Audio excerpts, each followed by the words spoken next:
সম্মানিত দর্শকবিন্দু, আমি এখন আছি ডানসোনা ইউনিয়নে বংশাল নদীর পাড়ে। এখানে দেখা যাচ্ছে জাল টানানো আছে। প্রত্যেকটি জাল দিয়ে মাছ মারা হয়। মাঘ মাস এখন চলতেছে। আর এইখানে দেখতেছেন নদীতে যে পানি, আর এই যে সেলু দিয়া যে পানি নেওয়া হচ্ছে, এই জমিনে পানি দিয়ে সেলু দিয়া এই নদী থেকে পানি নেওয়া। আর এইখানে আমি আসছিলাম শ্রাবণ মাসের দিকে। এইখানে আমি যেখান থেকে ছবিটা নিচ্ছি, সেই ছবিটা, সেখানে পানি ছিল 50 থেকে 70-80 ফিট পর্যন্ত পানি ছিল। বর্তমানে নদীতে পানি নেই, অল্প পানি আছে, প্রায় 5-7 ফিট পানি হবে। আর এখানে প্রত্যেকে জাল টানানো আছে দেখা যাচ্ছে। আপনারা দেখতে পাচ্ছেন সেই জাল দিয়ে মাছ ধরা হয়।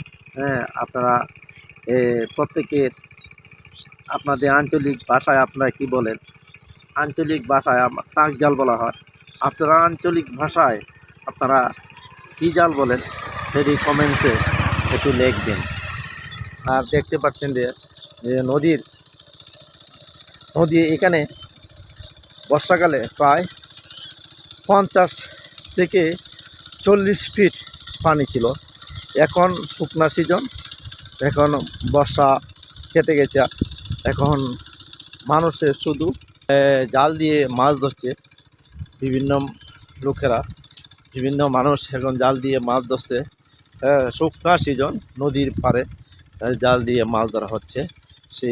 এইটা আষাঢ় মাসে সেখানে 40 থেকে 50 ফিট পানি ছিল।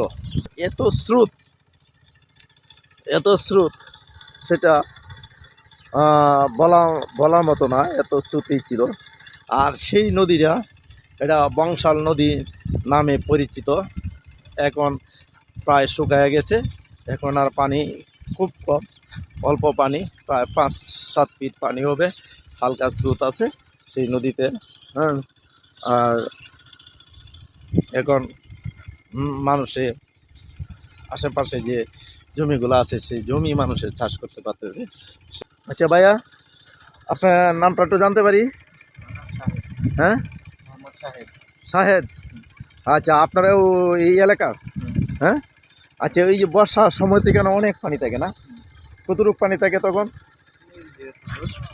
বর্ষা তো মনে করেন যে প্রায় 40-50-100-150 ফিট পানি থাকে। হ্যাঁ, এখানে একবারে ভরে যায় না? আর আপনি ভাইয়া স্কুলে পড়েন? এই এলাকাটার নাম কি? এলাকার নাম হলো সুমন্দি নামাপাড়া। এটা কোন ইউনিয়নে পড়ছে? দানসোনা ইউনিয়নে। হ্যাঁ, দানসোনা ইউনিয়ন সাভারের মধ্যে পড়ছে না? সাভার দানসোনা না? আচ্ছা আচ্ছা, আপনাকে ধন্যবাদ।